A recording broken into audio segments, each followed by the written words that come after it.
The Bloodhunter's Tale of Confinement, Torture, and Madness. Last night, authorities in Zorn were called to a bloody scene on Zorn streets. In the northern Gosrin sector, a rampaging beast, later determined to be Warwick the Bloodhunter, was savagely attacking Zornite civilians. By the time authorities arrived, Warwick had already slain 5 and injured 3 others. He further managed to injure 3 officers before local mages were able to suppress him and bring him in for questioning. Dullo Farukin, the first officer on the scene, recounts, "He was completely feral, his fur was dark brown and he had broken shackle cufflinks on his wrists. His back was bloody with lash wounds.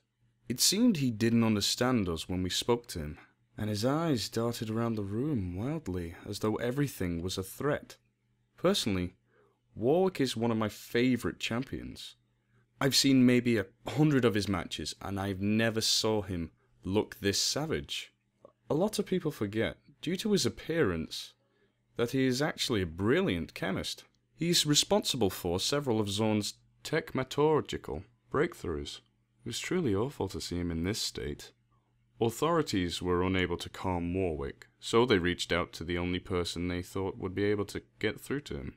Singe, the mad alchemist, made good use of his shield whilst trying to reason with the beast before he decided to employ another tactic.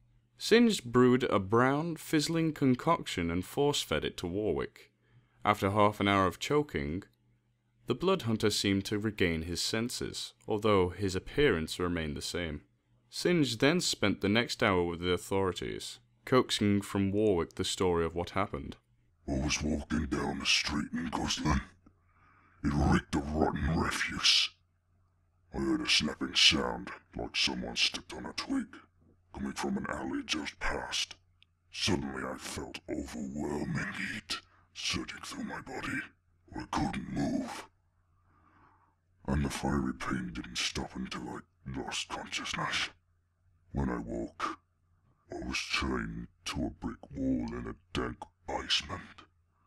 Some piece of scum coated himself in garbage so I wouldn't smell him coming.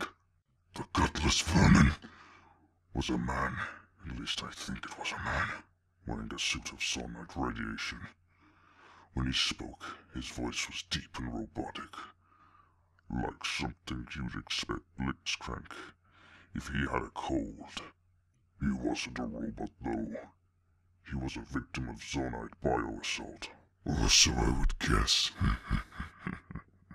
Warwick grinned, proud of his work. He asked me if I remembered the faces of the children I murdered in Ronia. As he branded me with some kind of glowing whip, he injected me several times with unknown substances that made me more susceptible to pain and set my mind into chaos.